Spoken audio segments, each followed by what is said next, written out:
ভাই আপনি চিন্তা করেন না, আপনি এখানে দাঁড়ান, দেখেন আমি কিভাবে ওই মেয়ের কাছ থেকে টাকাটা নিয়ে আসি।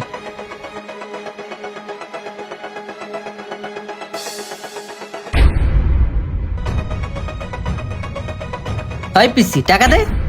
কত বড় সাহস, টাকা হাতে নিয়ে দাঁড়াই রইছে।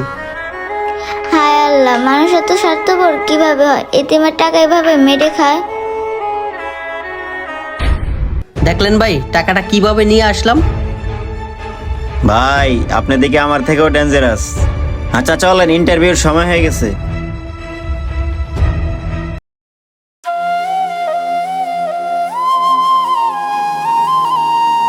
আরে আপনারা কারা? আপনারা আমার গেটের সামনে কি করেন? মানে আমরা তো আসছিলাম এই কোম্পানিতে ইন্টারভিউ দেওয়ার জন্য। ও, ইন্টারভিউর কথা বলতেছেন? আপনাদের তো ইন্টারভিউ অনেক আগেই নেওয়া হয়ে গেছে। ইন্টারভিউ মানে কি বলেন স্যার? আমরা তো ইন্টারভিউ দিলাম না, আবার কখন শেষ হলো? হ্যাঁ স্যার, উনি তো ঠিকই বলছে, আমরা তো ইন্টারভিউ দিলাম না। ইন্টারভিউ আবার এত তাড়াতাড়ি কিভাবে শেষ হয়ে যায়? ও, কিভাবে আপনাদের ইন্টারভিউ শেষ হয়েছে আপনারা বুঝতে পারেননি তাই না? তাহলে শোনেন। এই সোহানা, জি পাপা, ডাকছো?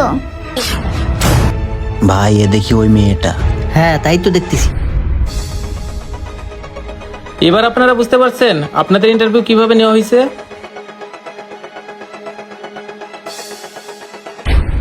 আসলে আমার একটা এতিমখানা আছে, আর এতিমখানার জন্য একটা বিশ্বস্ত লোক খুবই দরকার। তাই আমি আমার এই পিচ্চি মেয়েটাকে দিয়ে আপনাদের ইন্টারভিউ নিচ্ছি। কিন্তু ইন্টারভিউ নিয়ে কি দেখলাম, আপনারা একটা ইতিম বাচ্চার টাকা মেরে দিলেন। যেখানে আপনাদের নিয়োগ দেয় হচ্ছে ইতিমদের দেখাশোনা করার জন্য, আর আপনারা কি করলেন? ইতিমদের টাকায় মেরে দিলেন। এবার আপনারাই বলেন আপনাদেরকে দিয়ে আমি একটা ইতিমখানা কিভাবে পরিচালনা করব। তবে আমার ইন্টারভিউ একজন পাস করছে, সেটা আপনাদের দুজনের একজনেরও না, সেটা এই আপুটা। আর শোনেন, আপনারা এখন আসতে পারেন।